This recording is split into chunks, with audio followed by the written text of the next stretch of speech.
प्रिय प्रशिक्षुओं, आइए जो है बीएड प्रथम वर्ष की आज हमारी जो है क्लास है। प्रथम वर्ष में हम लोग जो है जो हमारा पेपर है वह अधिगम विकास का मनोविज्ञान, अधिगम विकास का मनोविज्ञान, अधिगम विकास का जो मनोविज्ञान है उसमें हम आपको पढ़ा रहे थे व्यक्तित्व। आज हमारा जो टॉपिक है वह है व्यक्तित्व के प्रकार। टॉपिक है व्यक्तित्व के प्रकार। अब हम देखते हैं व्यक्तित्व जो है वो कितने प्रकार के होते हैं, वो लक्षण व्यक्तित्व का अर्थ आपको हम बता सकते हैं। इसमें देखिए जो है तो व्यक्तित्व का वर्गीकरण जो है वह लोग विज्ञानों और विद्वानों द्वारा जो है अनेक प्रकार से किया गया है। इसमें से निम्नलिखित जो है वो 3 वर्गीकरण किए गए हैं और 3 वर्गीकरण वो कौन कौन से हैं उसको हम देखते हैं। तो पहला जो है हमारा वर्गीकरण में पहला शरीर रचना, पहला वर्गीकरण हमारा जो है शरीर रचना प्रकार का किया गया है। दूसरा जो वर्गीकरण किया गया है वह हमारा जो है समाजशास्त्रीय प्रकार का किया गया है, समाज शास्त्रीय। तीसरा जो वर्गीकरण हमारा किया गया है मनोवैज्ञानिक प्रकार का किया गया है,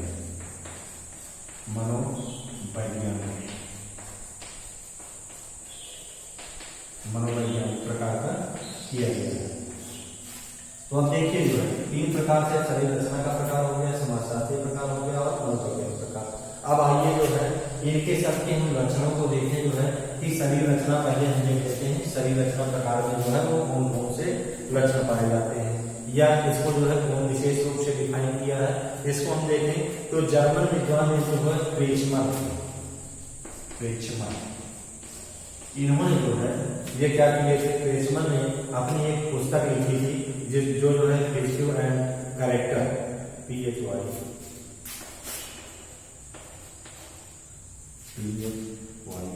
yes I history and character.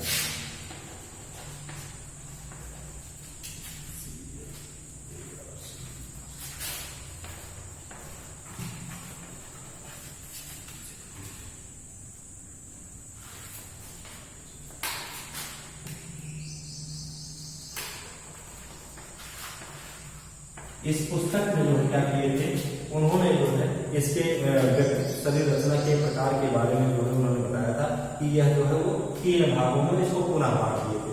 इन्होंने पहला बताया था जो है वो शक्तिहीन। शक्तिहीन के लक्षण देखने को क्या होता है, शक्तिहीन जो होते हैं, शक्तिहीन में अगर हम देखें जो है तो उन्होंने इसका लक्षण बताया इस प्रकार के जो व्यक्ति होते हैं वह दुबले पतले होते हैं, छोटे कंधों वाले होते हैं और जो है सीना इनका जो है क्या होता है, छोटा होता है।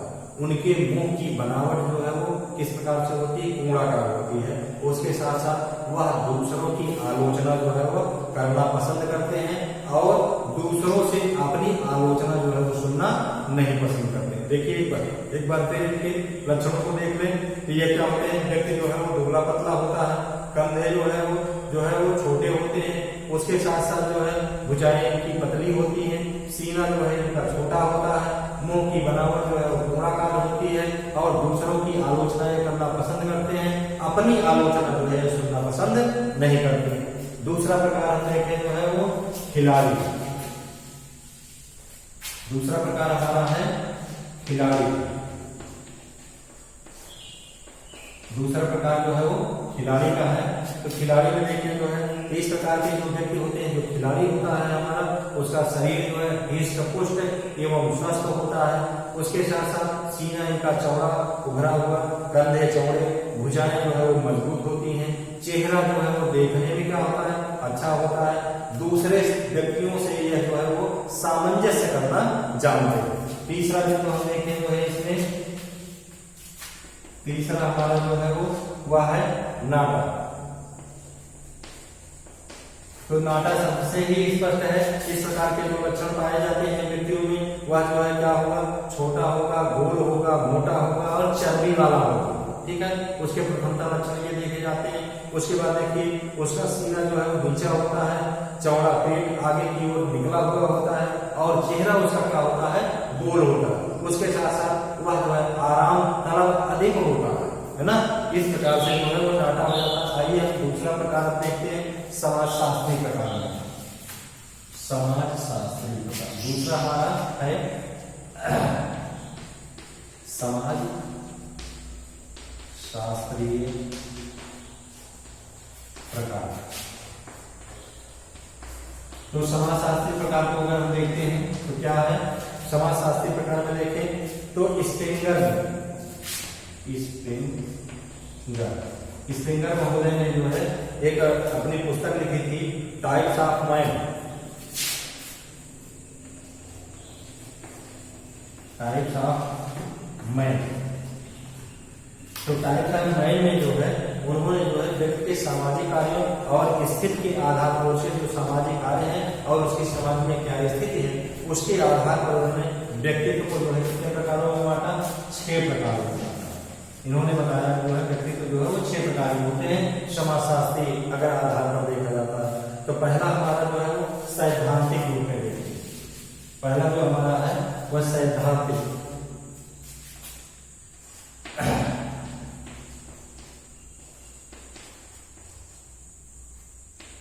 सैद्धांतिक तो पहला हम देखें सैद्धांतिक रूप में।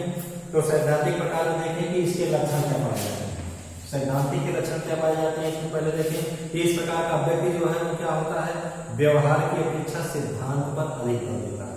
व्यवहार में क्या हो रहा है ये नहीं मतलब उसका रखता है, सिद्धांत उसका क्या है जो उसके द्वारा सिद्धांत बताए गए हैं उन सिद्धांतों को क्या जो है वो सिद्धांत के अनुसार चलना प्रारंभ करता है। उसके साथ साथ वह जो है वो सत्य का एकदम पुजारी होता है, असत्य का नहीं बोलता है और जो है सत्य ही बोलता है, सत्य का। उसके बाद आराधक होता है ईश्वर। उसके साथ साथ इस प्रकार के जो है वो दार्शनिक व्यक्ति ही होते हैं, जो दार्शनिक हमारे होते हैं वो इसी के अंतर्गत आते हैं। उसके बाद देखिए जो है आर्थिक प्रकार दूसरा हमारा है, इसमें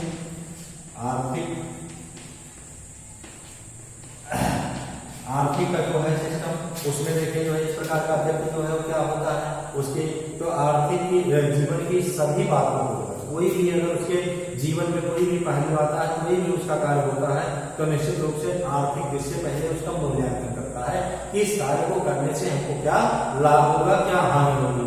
यदि उसको लाभ होता है तो वह जो है वो सीखता है, अगर लाभ नहीं होता है तो वह कार्य नहीं करता। दूसरा उसका जो है वो हर काम के लिए लाभ ही चाहता है, नुकसान नहीं चाहता। उसके साथ साथ जो है वह पूर्ण रूप से क्या होता है, व्यवहारिक होता है, धन को जो है अत्यधिक महत्व देता है। उसके साथ साथ व्यापारी जो है इस वर्ग के अंतर्गत, आर्थिक वर्ग के अंतर्गत आता है। उसके बाद तीसरा हमारा है सामाजिक।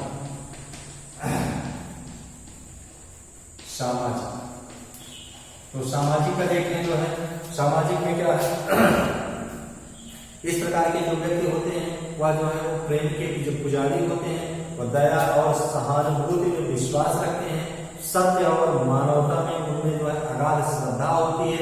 उसके साथ साथ जो है समाज के कल्याण के लिए वह कुछ भी करने के लिए तैयार रहते हैं। उसके बाद आगे जो देखते हैं हम राजनीतिक। चौथा हमारा है राजनीतिक। राजनीतिक जो व्यक्ति होते हैं, जो व्यक्तित्व के होते हैं उनका हम देखते जो है तो सत्ता प्रभुत्व और नियंत्रण में जो है वो विश्वास रखने वाले होते हैं। उसके साथ साथ मुख्य ध्येय का जो है वो क्या होता है, मुख्य ध्येय होता है सदैव जो है यथावत बनाए रखना होता है। मुख्य ध्येय इन बातों को जो उसके ऊपर होती है राजनीतिक, वह सब जो है यथावत बनी रहे, उस पर जो है वो ज्यादा विश्वास करते हैं। उसके बाद आइए हम देखते हैं धार्मिक जो है पांचवा है धार्मिक। तो धार्मिक में अगर हम देखते हैं तो क्या है, इस प्रकार के जो व्यक्ति होते हैं वह जो है ईश्वर से लड़ने वाले होते हैं, अर्थात कभी जो है असत्य कार्य हो रहा है, उनको जो है उसका परिणाम प्राप्त नहीं हो रहा है, तो निश्चित रूप से ईश्वर से ही जो है अपने मानव के लिए लड़ना प्रारंभ कर देते हैं। उसके साथ साथ आध्यात्मिकता में आस्था जो है वो प्रमुख रूप से रखते हैं, उसका जीवन जो है सादा और सरल होता है। उसके साथ आइए कलात्मक देखते हैं हम। कलात्मक कलात्मक। कलात्मक के बारे में देखें, इसके क्या लक्षण होते हैं। तो प्रत्येक वस्तु को जो है वह कला के दृष्टिकोण से देखता है, उसके साथ साथ उसमें कला और सौंदर्य में संबंध स्थापित करने की प्रबल क्षमता होती है, वह विश्वसनीय जो है वो नहीं होता। ठीक है, उसके बाद आइए जो है तीसरा जो हमारा प्रकार है मनोवैज्ञानिक प्रकार, उसको हम देखते हैं। तीसरा हमारा है मनोवैज्ञानिक प्रकार।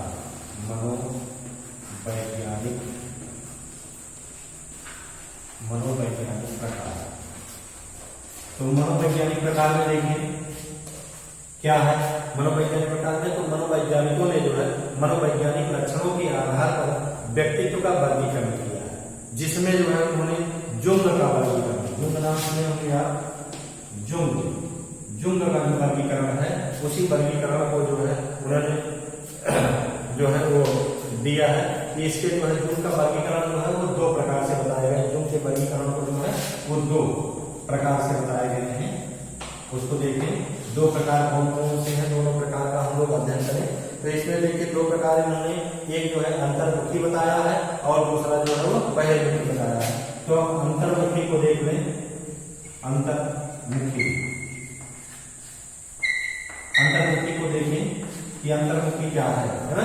तो अंतर्मुखी में जो है इस व्यक्तित्व के जो लक्षण देख लें, तो इस व्यक्तित्व के लक्षणों में देखें जो है स्वभाव आदतें अन्य जो उनके जो है चालक बाह्य रूप में जो है वो प्रकट नहीं होते हैं। अर्थात ये कहने के निष्कर्ष रूप में कि ऐसे व्यक्ति जो है जो भी उनकी सोच होती है, जो विचार होते हैं, वह स्पष्ट रूप से जो है बाहर नहीं निकलते, अंतर बना नहीं करते रहते हैं। ऐसे व्यक्तियों की और लक्षण हम देख रहे तो जो है क्या होता है कि अंतर्मुखी अपने आप में ही जो है अधिक से अधिक रुचि रखते हैं और वह जो है अपने आप को बाह्य रूप में जो है प्रभावपूर्ण ढंग से जो है वो करने में जो है असफल होते हैं। अर्थात कोई भी वह जो है वो क्रिया करना चाहते हैं तो अंदर अंदर तो वह सफलता प्राप्त करते हैं, लेकिन बाह्य जगत में जब आते हैं, सम्मुख जब किसी के आते हैं तो अपना जो है वो प्रदर्शन नहीं कर पाते हैं।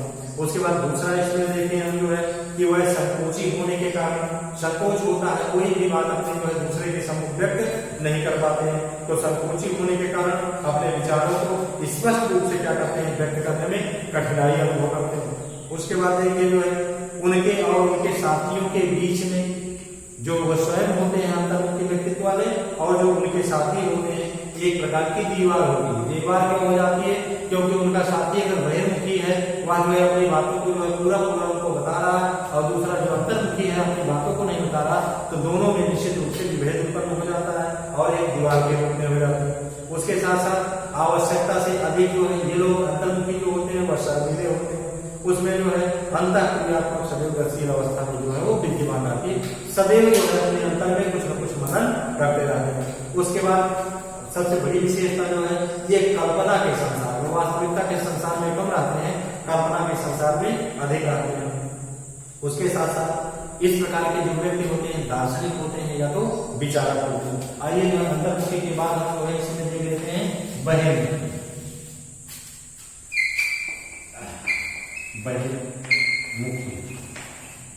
नाम से ही स्पष्ट है, जो अंतर्मुखी के आपको लक्षण बताए गए थे वो सारे के सारे जो है वो बहिर्मुखी में जो है वो पाए जाते हैं। जैसे देखिए इनका झुकाव जो है वो क्या होता है, बाह्य तत्वों की तरफ अधिक होता है। वह अपने और अपने विचारों और भावनाओं को स्पष्ट रूप से व्यक्त कर लेते हैं। उसके साथ साथ संसार के भौतिक और सामाजिक जो लक्ष्य होते हैं उनमें जो लक्ष्यों के विचार जो है उसमें रुचि रखते हैं।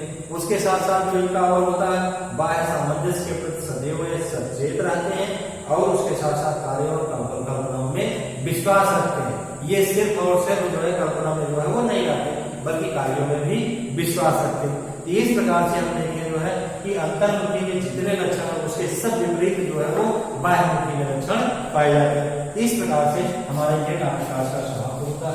अगले टॉपिक में हम आपको जो बताएंगे वह व्यक्तित्व के विकास को प्रभावित करने वाले कारक हमारे कौन कौन से उसके बारे में जानकारी देंगे।